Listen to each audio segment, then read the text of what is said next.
Барлықтарыңызға сәлем. Курсымызды ары қарай жалғастырамыз. Бүгін сіздермен бірге тауар жайлы страницаны сәндейтін боламыз, яғни дизайн қосамыз. Қоспастан бұрын, мына жерде мысалы батырманы басқан кезде сол страницаға сілтеме жіберетіндей сол функционалдықты енгізейік. Ол үшін біз view-ға өтеміз, яғни клиент, views және де home деген страницаға қарай өтеміз. Және де мына жерде button тұр. Buttonның ішінде біз сілтемені көрсетеміз. Ол сілтеме былай болады. Яғни products және де тауардың ID-ін көрсетеміз. Тауардың ID ол product.id. Сақтаймыз, обновить етеміз. Біз міндетті түрде серверді қосуымыз қажет. Олсыз біздің сервер, яғни біздің сайт жұмыс жасамайды. Толық мәлімет деген басқан кезде міне бізде осы біз көрсеткен сілтеме динамикалық түрде ашылады. Мысалы, бір болса, бір деп ашылады. Мысалы, мына жерде осы тауарды ашатын болсақ, міне тауардың ID көрсетіледі. Сол тауар бізге ашылатын болады. Енді келесі кезекте осы жерге дизайн қосайық. Дизайн қосу үшін біз өзіміздің осы страницаға қарай өтеміз. Жалпы ең алдымен бұл жерде мысалы мен Bootstrap'ты қолданамын. Bootstrap'ты қолдану үшін маған осы hit тегінің ішінде Bootstrap'қа сілтемені және де CSS, JavaScript'ке сілтемені әр страницаға қосу қажет болады. Оны әр страницаға қосып отпау үшін мен home страницасындағы осы бір сілтемелерді аламын да, көшіріп аламын. Және де header'дің ішіне осы сілтемелерді әкеліп қоямын. Сол кезде мен енді осы header'ге сілтемені products'ың ішіне әкеліп қойып қоса саламын. Сол кезде біз барлық сілтемені header'дің ішіне саламыз, ал header'дің ішіндегі автоматты түрде Bootstrap болсын, біздің CSS, JavaScript файл болсын, автоматты түрде бізде product болсын, home болсын, қай жерде біз осы header'ды қосамыз, сол жерде автоматты түрде қосылатын болады. Міне, автоматты түрде жоғары жағына қарай қосылды. Басты бетке өтсек, міне, біз екі жерге, екі страницаға бергенше, страницаның саны көбейген сайын біз әр страницаға қоса беруіміз қажет. Ал бұл дегеніміз бізде қаншама код, қаншама уақыт алады. Сондықтан да біз бір блоктың ішіне саламыз, сол блокты екінші блокқа қоса саламыз. Егер сізде header блогын пайдалану қажет болмаса, сіз қарапайым мысалы lib немесе қарапайым vendor немесе кез келген бір атау беріп, кез келген бір файлды қосып, ішінде мысалы бос орын болуы мүмкін, бірақ та орнына осындай сілтемелер болуы, пайдалы сілтемелер көрсетілуі мүмкін. Сол файлды сіз алып қоса салсаңыз болады. Енді келесі кезекте дизайн қосайық. Div container деп қосамыз.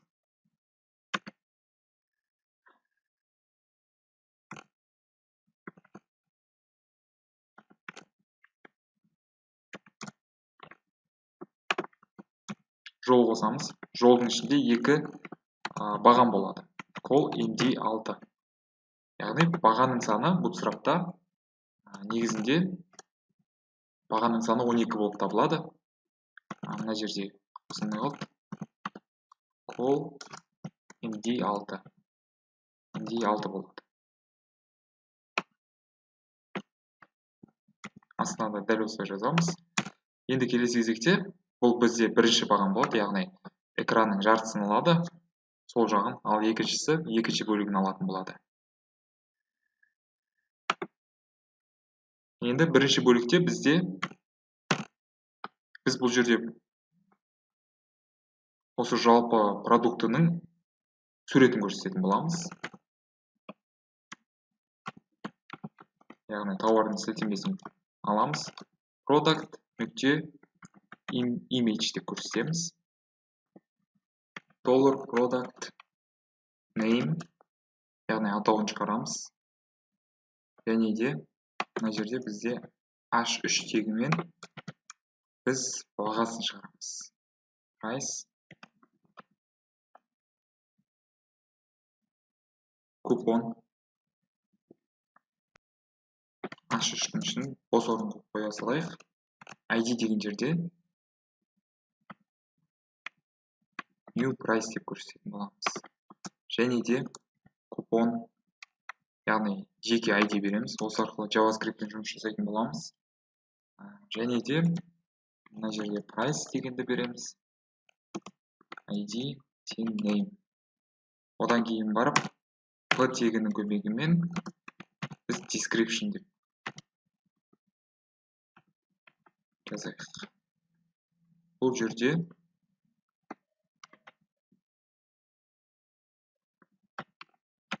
description сақтаймыз. Енді келесі кезекте JavaScript-ті қосамыз.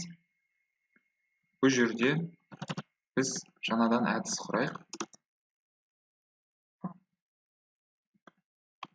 Купон деген әдіс құрайық.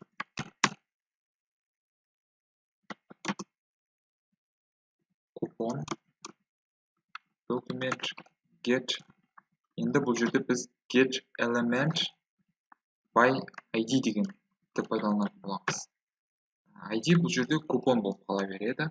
Одан кейін барып price, price-тан кейін барып new price. Сол секілді price деп өзгертеміз.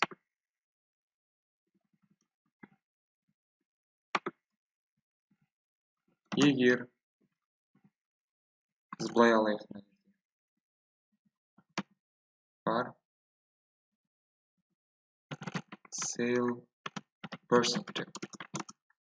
Және де купонның ішіндегі біз inner HTML, яғни купонның мәнін аламыз. Енді осы sale percentage егер бізде болса, егер ішінде қандай да бір мән болса, онда бізге true'ді қайтарады. Ал егер 0-ге тең болса, яғни ешқандай да жеңілдік болмаса, онда false'ды қайтарады. Егер қандай да бір жеңілдік болса, онда біз бұрынғы, яғни бұрынғы бағасын сызып тастаймыз. Яғни text decoration тең дейміз да, line сызықша throw. Ал одан кейін барып new price деген жерге біз ішіне мән береміз. Бұл мән sale percent-ке көбейтеміз. 1 минус sale percent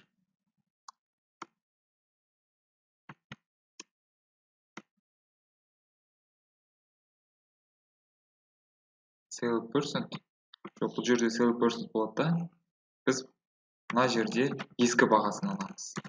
Ескі бағасын одан кейін барып sale percent 100-ге бөлеміз және де сақтаймыз. Енді осы әдісті біз window on load деген жерде, яғни страница қосылған кезде автоматты түрде осы функция орын.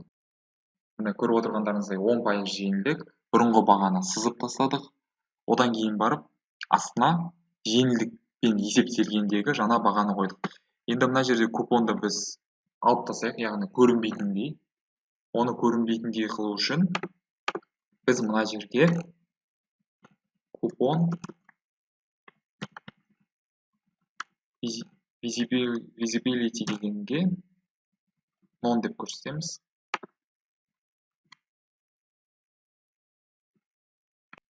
Hidden деп көрсетеміз. Обновить етеміз. Купон класс емес, бұл жерде ID болады.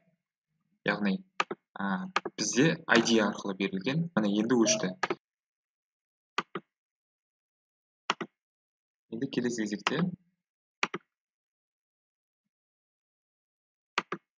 кезекте продуктқа қарай өтеміз.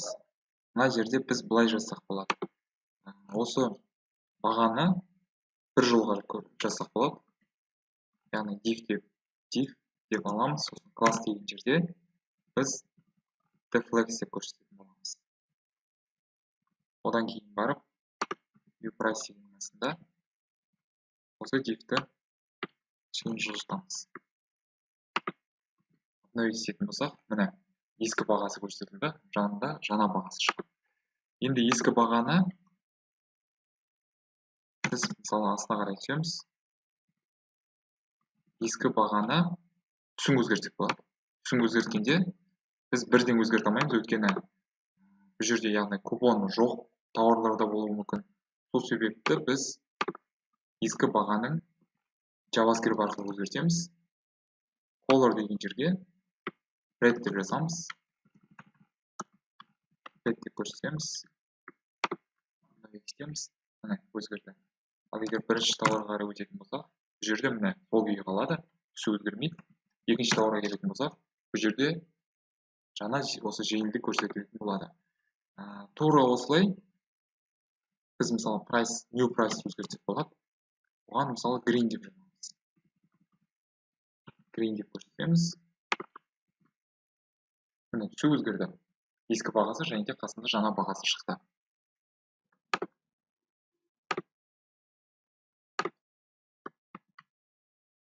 Келесі кезекте продуктың астына қарай түсетін болсақ, rowдың астында жаңадан тағы да бір класс ашайық. Енді бұның ішінде біз форма ашамыз. Form деп көрсетем.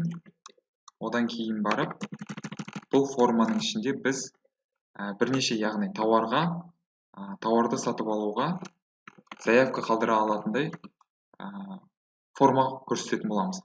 Тип деген жерде, мысалы, тип деген текст болады, яғни тауардың атауы. Name деген жерде, мысалы, name деп көрсетеміз. Placeholderға product деп жазайық. Одан кейін бар. Номерді қалдырады. Number деп жазамыз. Number емес, бұл жерде тел болады, яғни телефон номері. Атауы деген жерде number болады. Placeholder'ın ішіне біз былай жазамыз. Tel number деп. Одан кейін барып, мына жерде number деп жазамыз. Бұған count деп көрсетеміз, яғни бір тауардың қанша данасын сатып алғысы келеді, соны жазатын болады. Count деп көрсетеміз. Және де мына жерде button'ды қоямыз.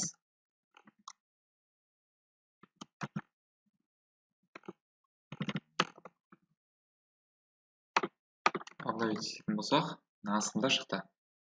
Енді осыған bootstrap сиперді қосайық. Класс деген жерде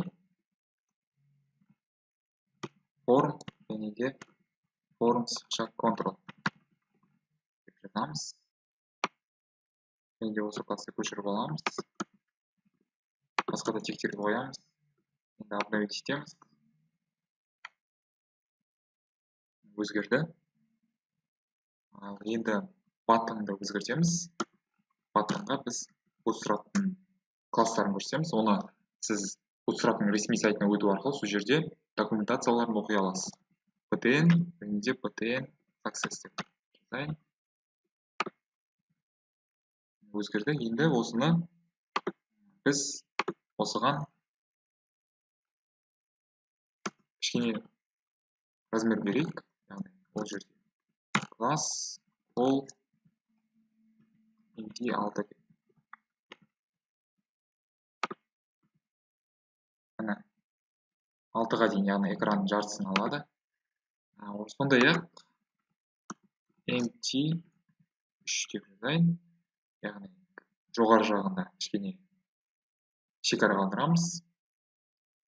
Одан кейін барып BR деген тектерді қойып шығайын. Яғни араларын бөліп тұрады.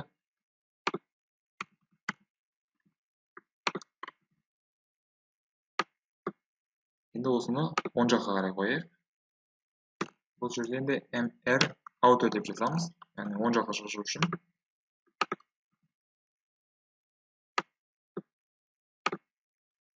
ml болады. Яғни сол жақ left болады, оң жақ right болады. Обновить етеміз. Міне оң жаққа қарай жылжыды. Сондай-ақ мына жерде mp3, яғни bottom деген сөз, астына қарай кішкене шекара қалдырамыз.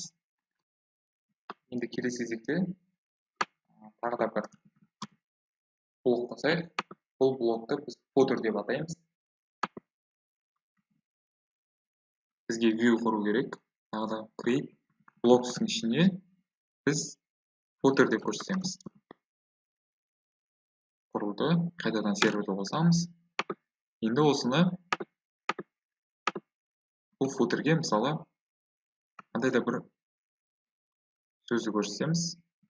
Мысалы p-мен барлық қорғалған және де 2020 деп көрсетейік. Осы сөзді қосамыз. Енді footerді қосу үшін контейнердің астына біз осы include арқылы қосатын боламыз. Headerдің орнына біз footer деп көрсетеміз. Обновить етеміз. Footer қосылды. Енді footerге мән беру керек. Одан бұрын продуктқа да қосып жіберейін. Footerге біз стиль береміз. Яғни body'дің ішіне класс деген жерде footer деп жазайық. Стильді ашамыз.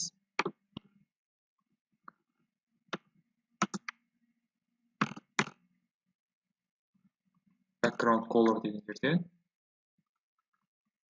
Бұл жерде мысалы Ctrl-Shift-сыны басқан кезде менде Color Picker деген плагин ашылады. Бұл плагиннің бір артықшылығы көптеген осы пиксельдегі түстерді шығарып береді. Бұл плагинді сіздер өздеріңіздің редакторларыңызға орната аласыздар. Осы түсті таңдаймын. Обновить етеміз. Бұл жерде footer дегенде барлық жерге қосып кетеді.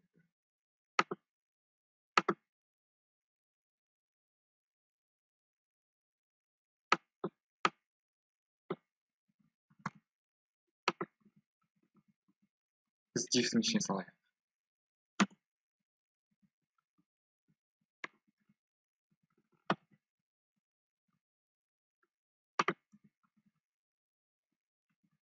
Сақтаймыз, обновить етеміз. Міне, өзгерді. Біз body'ға бергеннен кейін ол барлық біз қосқан файлдардың ішінде бірге орындалатын болады. Енді бұл жерде footer'дің ішіне біз padding береміз. Бұл paddingте мысалы 50 пиксель деп алайық. 50 пиксель қатты көп болып кеткен секілді 25 деп алайық. 25 деп алдық. Одан кейін барып түс береміз. Мысалы color white береміз. Яғни ақ жазумен көрсетілетін болады. Одан кейін барып text alignment деген жерге text alignment center, яғни текст орталықта орналасатын болады осы div-дің ішінде. Обновить етеміз. Енді келесі кезекте мынандай бір мәселе туындауы мүмкін. Мысалы мен осы страницаны қосамын. Мына жерде мен өзгертпей жібердім. Продукттың ішіне кіреміз. Header'ді footer деп өзгертіп жіберейін. Обновить етеміз. Footer қосылды. Енді контейнерді қалдырып ішіндегіні өшіріп тастайтын болсам, біздің footer жоғары қарай көтеріліп кетеді. Енді осыны дұрыстайтын болсақ, біз стильге өтеміз. Стильге біз былай көрсететін боламыз. Контейнер және де min height деген функциясы бар. Енді осыны біз былай көрсетеміз. 100 virtual height vh деп белгілейміз. Сол кезде біздің footer астында пайда болатын болады. Бірақ та мына жерде қатты түсіп кеткен секілді, бұның себебі біз header қостық. Сол себепті бұның clock деп жазамыз. Және де минус 65 пиксель деп көрсетеміз.